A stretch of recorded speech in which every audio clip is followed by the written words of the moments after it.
talk about infrastructure and jobs and a clean energy future, but I have to start by speaking about what millions of Americans know when they wake up every morning with worry, anxiety, and fear.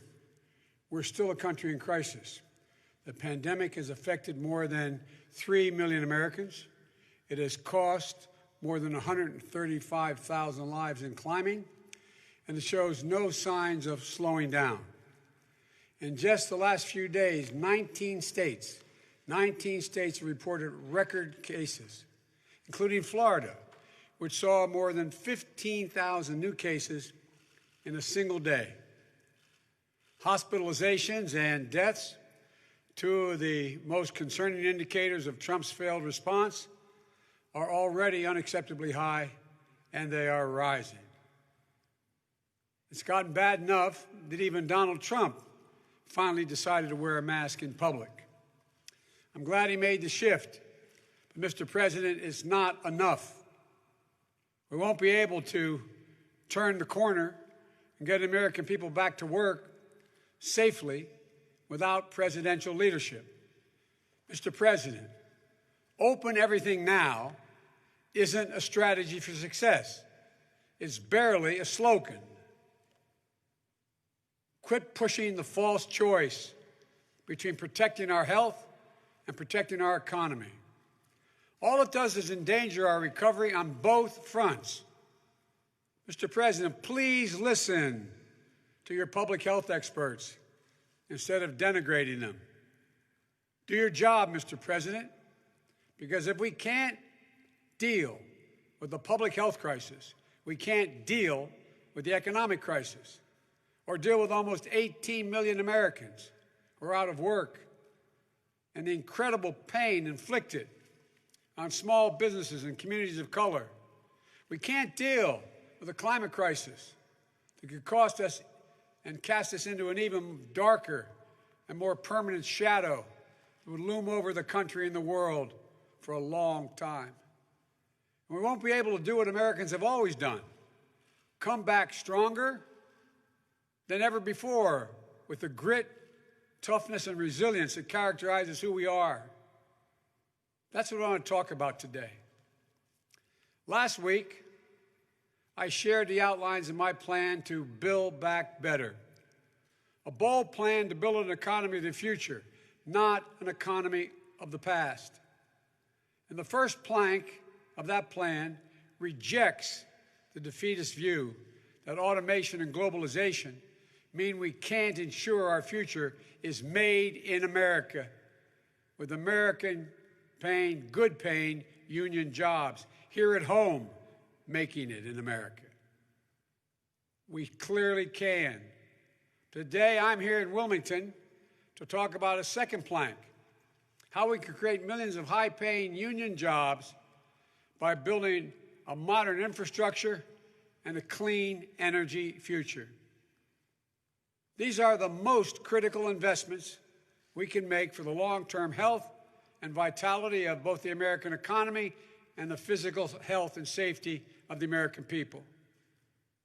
Even if we weren't facing a pandemic and an economic crisis, we should be making these investments anyway.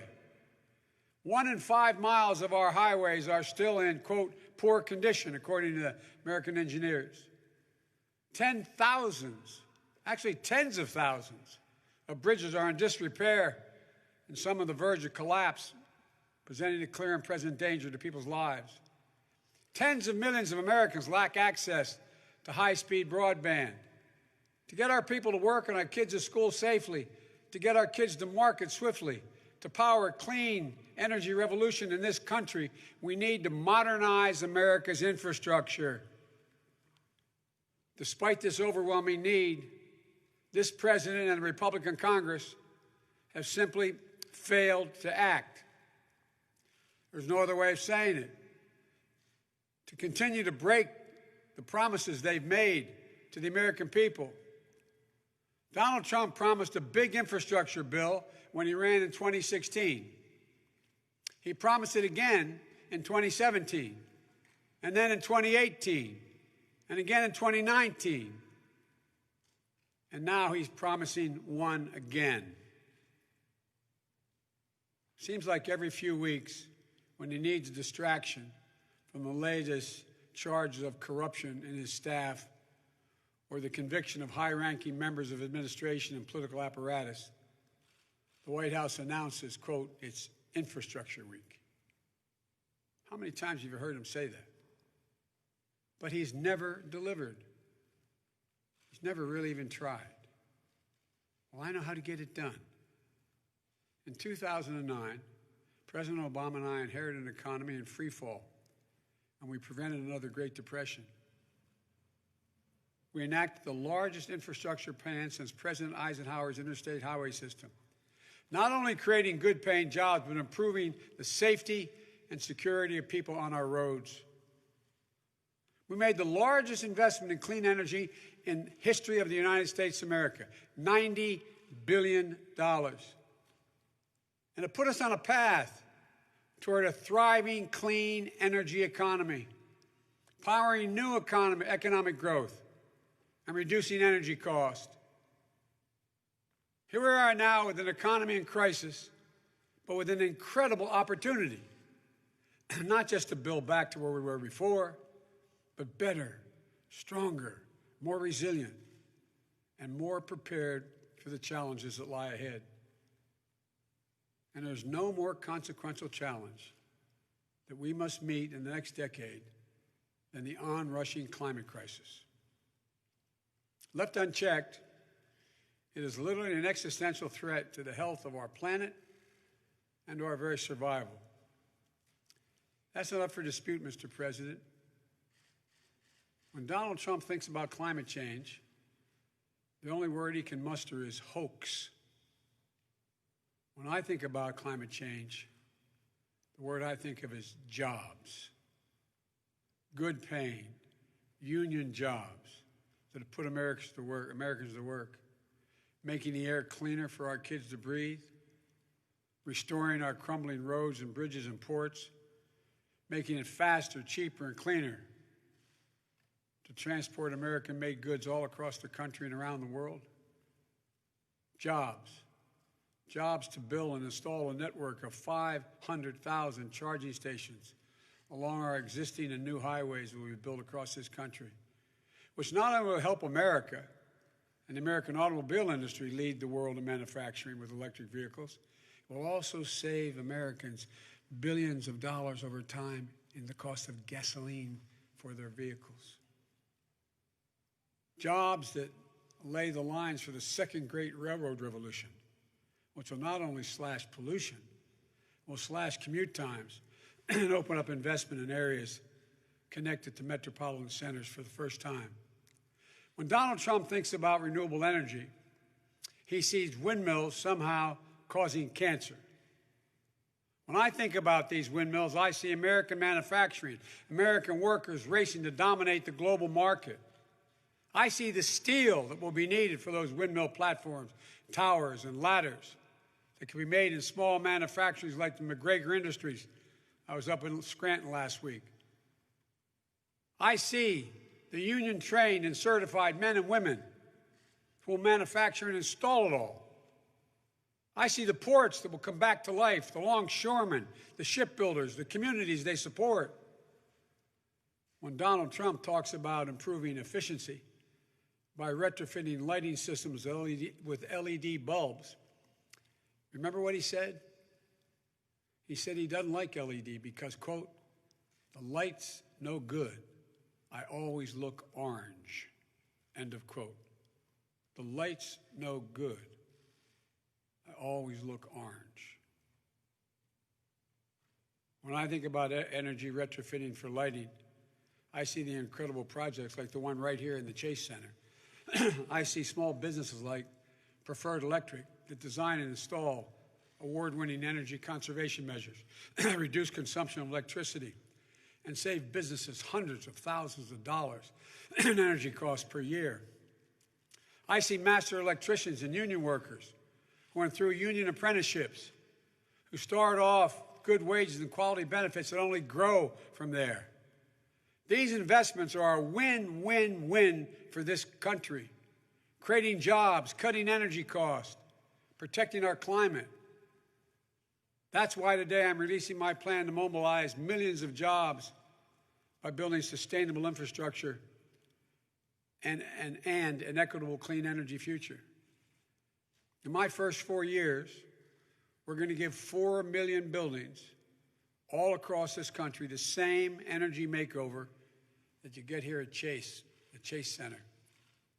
It's going to create at least 1 million jobs in construction, engineering, and manufacturing in order to get it done.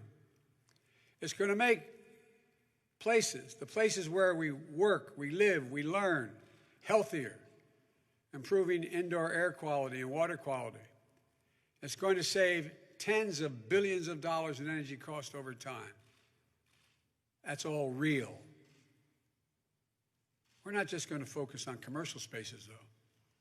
We're going to give direct support to help families do the same thing for their homes. We're going to offer cash rebates and low-cost financing to upgrade energy and efficient appliances and windows, improvements that will cut their monthly energy bills and over time save them thousands of dollars a year. We're going to make a major investment to build 1.5 million new energy-efficient homes, and public housing units will benefit from communities, all the communities, 3 times over, by alleviating the affordable housing crisis, by increasing energy efficiency, and by reducing the racial wealth gap linked to home ownership. Last week, I talked about using the purchasing power of the federal government to reinvigorate domestic manufacturing. That's what we're going to do with the American automobile industry as well.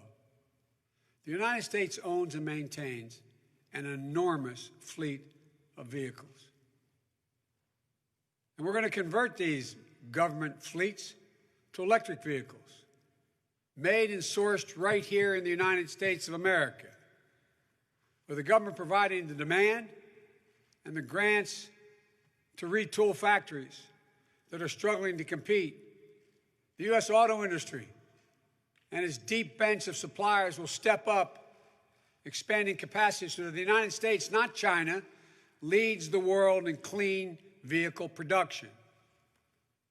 We're going to make it easier for American consumers to switch to electric vehicles as well, not only by building 500,000 charging stations, but by offering rebates and incentives to swap older fuel-efficient vehicles for new, clean, made-in-America vehicles, saving hundreds of billions of barrels, millions of barrels of oil on an annual basis. Together, this will mean 1 million new, good-paying jobs in the automobile industry, its supply chain, and the associated infrastructure needed to get it done. We also know that transforming the American electrical sector to produce power without producing carbon pollution and electrifying an increased share of our economy will be the greatest spurring of job creation and economic competitiveness in the 21st century. That's why we're going to achieve a carbon pollution-free electric sector by the year 2035.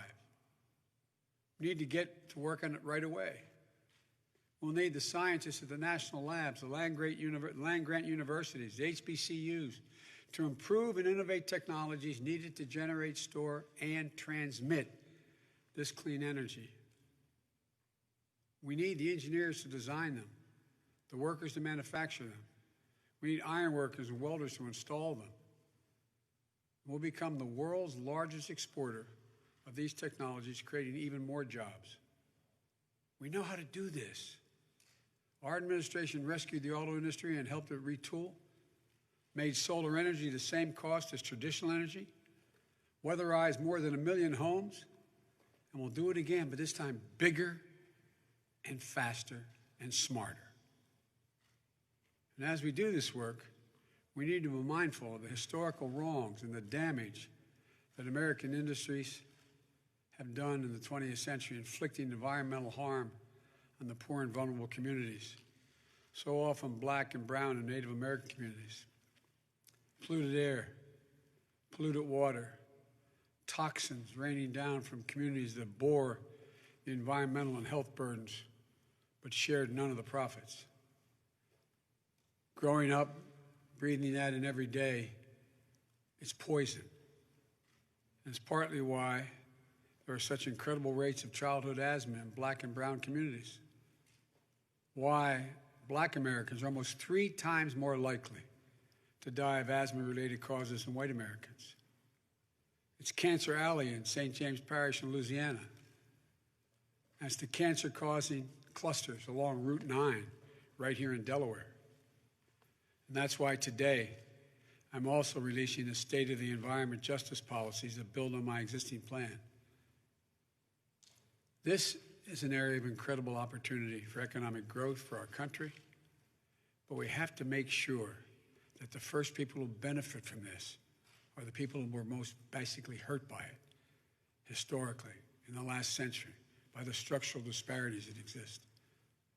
I'm setting a goal to make sure that these frontline and fence line communities, whether in rural places or center cities, receive 40% of the benefit from the investments we're making in housing, in pollution reduction, in workforce development, in transportation, across the board.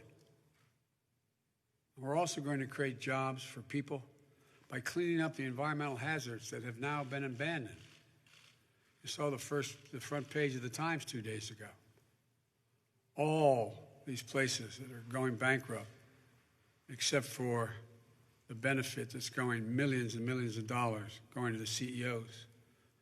More than 250,000 jobs right away to do things like plugging millions of abandoned oil and gas wells that exist all across the country, posing daily threats to the health and safety of our communities. We're going to hold accountable those CEOs and corporations that benefit from decades of subsidies, then just walked away from their responsibilities to these communities, leaving the wells to leak, pollutants to continue to spew, greenhouse gases flowing into the air and the water. We're not only going to repeal those subsidies, we're going to go after those golden parachutes the CEOs gave themselves before declaring bankruptcy to make sure that workers receive the benefits and retirement they were promised. Let's create new markets for our family farmers and our ranchers. A new modern-day civilian climate corps to heal our public lands, to make us less vulnerable to wildfires and floods. Look, these aren't pie-in-the-sky dreams. These are actionable policies that we can get to work on right away. We can live up to our responsibilities, meet the challenges of a world at risk of a climate catastrophe, build more climate-resilient communities, put millions of skilled workers on the job, and make life markedly better and safer for the American people all at once and benefit the world in the process. The alternative? Continue to ignore the facts, deny reality, focus only on technology of the last century instead of inventing the technology that will define this century. It's just plain un-American not to. This is all that Donald Trump and the Republicans offer.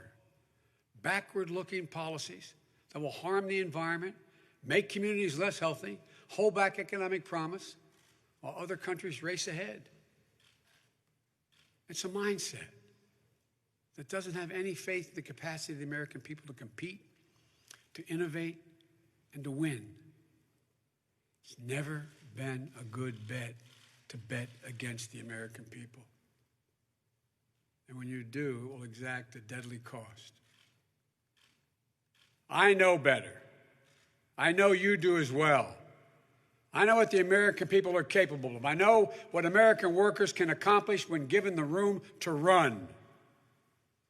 I know the climate change is a challenge that's going to define our American future. I know meeting the challenge will be a once-in-a-lifetime opportunity to jolt new life into our economy, strengthen our global leadership, protect our planet for future generations. And if I have the honor of being elected president, we're not just going to tinker around the edges. We're going to make historic investments that will seize the opportunity and meet this moment in history.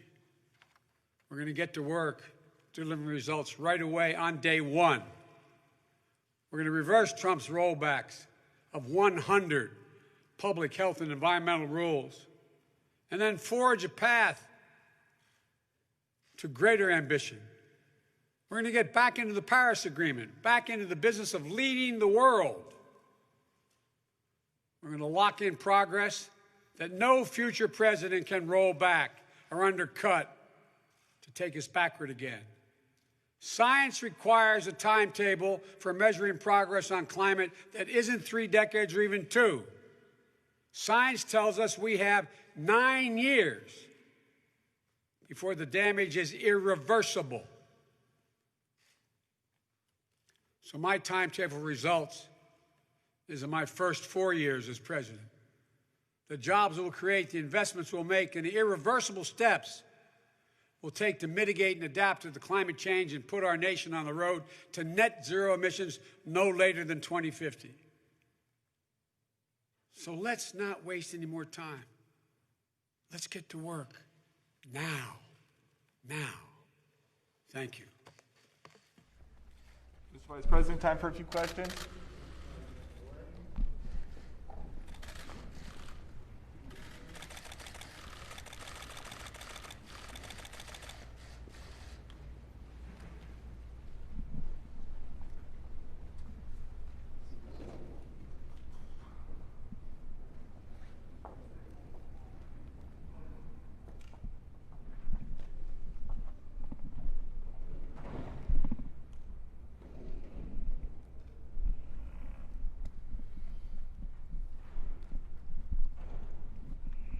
Those questions.